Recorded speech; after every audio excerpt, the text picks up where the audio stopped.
Foreign policy is a cornerstone of every presidential campaign. More than foreign aid or identifying our allies, though, a prospective president's foreign policy can be examined through a willingness or unwillingness to go to war. But ultimately, it's up to the public to decide, do we want more war? Well, according to a CNN poll conducted in late April and early May, the country is evenly split on just that. Do you favor or oppose the United States sending ground troops into combat operations against ISIS forces in Iraq or Syria? That question was answered with 48% said that they would support sending in ground troops to combat ISIS, but the other 48% didn't. When the question is framed to the public as fighting an evil enemy without the context, of course, that our own foreign policy is giving rise to terrorism, is it really that surprising that nearly half of Americans support more bombs? Now consider the candidates from our two major parties. Donald Trump, the Republican nominee who has vowed to send in ground troops to knock the hell out of ISIS, and Hillary Clinton, the Democratic nominee whose own ties to ISIS were recently exposed by WikiLeaks. WikiLeaks' Julian Assange says her emails indicate that she sold weapons to ISIS in Syria during her time as Secretary of State, and she's also made money from her ties to companies working for and funding ISIS. So Clinton, it seems, may be able to have her cake and eat it too by profiting from the very source of terrorism she both helped to embolden and promise to defeat. Trump, on the other hand, who has never held public office, so he has no voting record to examine. What he does have, though, is a never-ending string of comments that reveal him as a xenophobic racist. But he was not a fan of the Iraq War, even if only because it put his own business interests in jeopardy. And as Senator and Secretary of State, Clinton built a consistent and horrifying record of warmongering that destabilized dozens of nations while helping to create ISIS and fuel the very terrorism across the Middle East and Africa that the Democratic claims to want to fight. But it's her support and advocacy for the Iraq War, a war in which nearly 200,000 Iraqi civilians and 4,500 U.S. service personnel have been killed, that left a scar on Americans who at one point opposed war.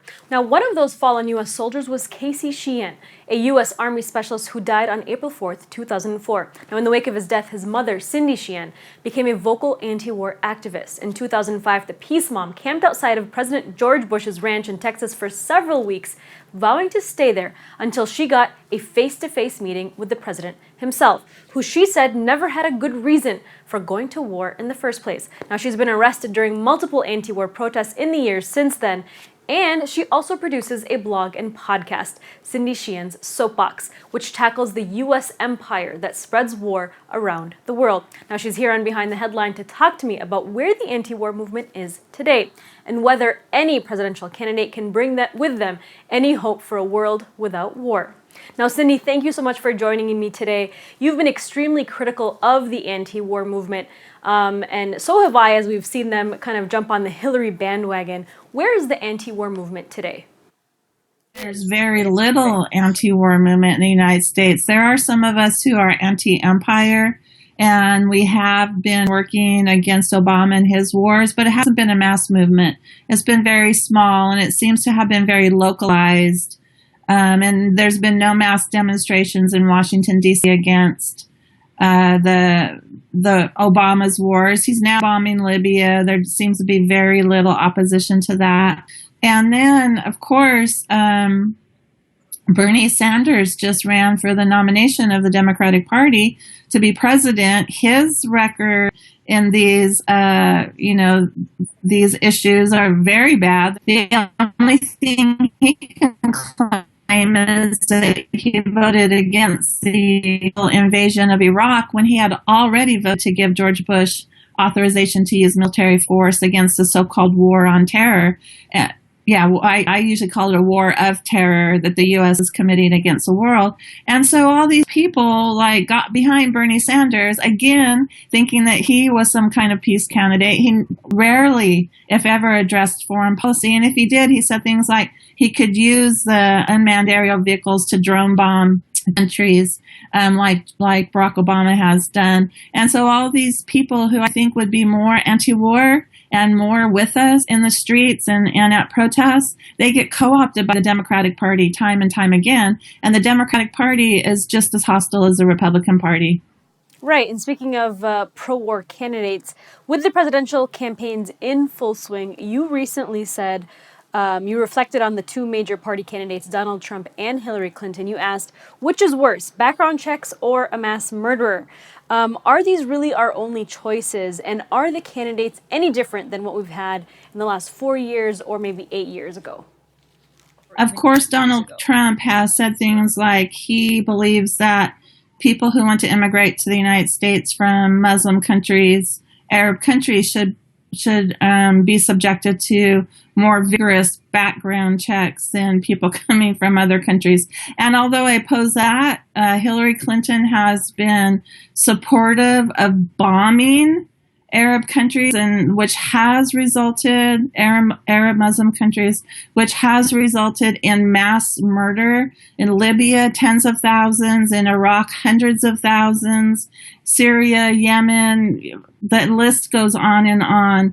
And of course, voting for Hillary Clinton or Donald Trump is not our only choice. I prefer that people be out in the streets to have a mass movement to force policy change. And since we haven't seen that, you could vote. People on the right can vote for Gary Johnson, although I don't think his record's very good in speaking out against empire. People can vote for Jill Stein of the Green Party, although she's not really the nominee yet, but she probably will be. I'm voting for Gloria La Riva of the Party for Socialism and Liberation here in California. If voting's not the solution anyway. And like I said in the question about Sanders, a lot of progressive left-wing energy gets just sucked in presidential politics where there's very little chance of change. Now, I want to jump into another conversation, another topic. I mean, as a mother who lost her son in the Iraq War, and as an activist who has confronted presidents and administrations and politicians on the military-industrial complex, what would you say to the Khan family as they lay out their grief on the public stage who criticized Donald Trump? So here they are.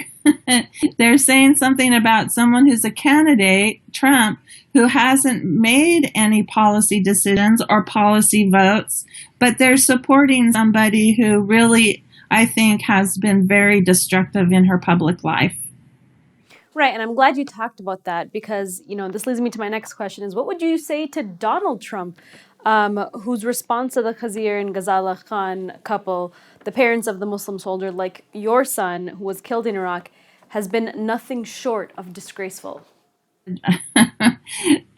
It's like telling my 5-year-old grandson he should apologize for something he's not sorry about. I'm not sure Donald Trump is sorry about what he said. However, like I said before, Donald Trump, his question to them was, why are you mad at me? Hillary Clinton voted for the war that killed your son. And so why aren't they demanding that Hillary Clinton apologize for that vote? And so I think it's just a media controversy that isn't focused on the correct thing. Donald Trump has extremely belligerent rhetoric. I think somebody should take away his iPhone so he can't tweet anymore.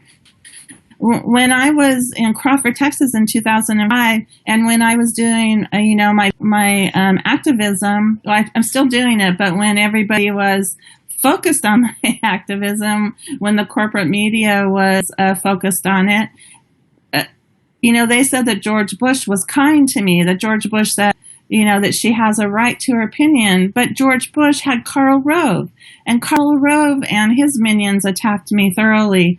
So I just think, and I've said, if the Khans really believe in their cause, then they shouldn't care what Donald Trump says about them. And Donald Trump, I don't really understand how he became the nominee for the Republican Party in the first place, but he really just needs to think twice before he sends those despicable tweets out into the universe. Once they're out there, you can't pull them back. Well, Cindy, thank you so much for joining us today. Well, thanks. It was great to talk to you. Talk to you soon. Thank you.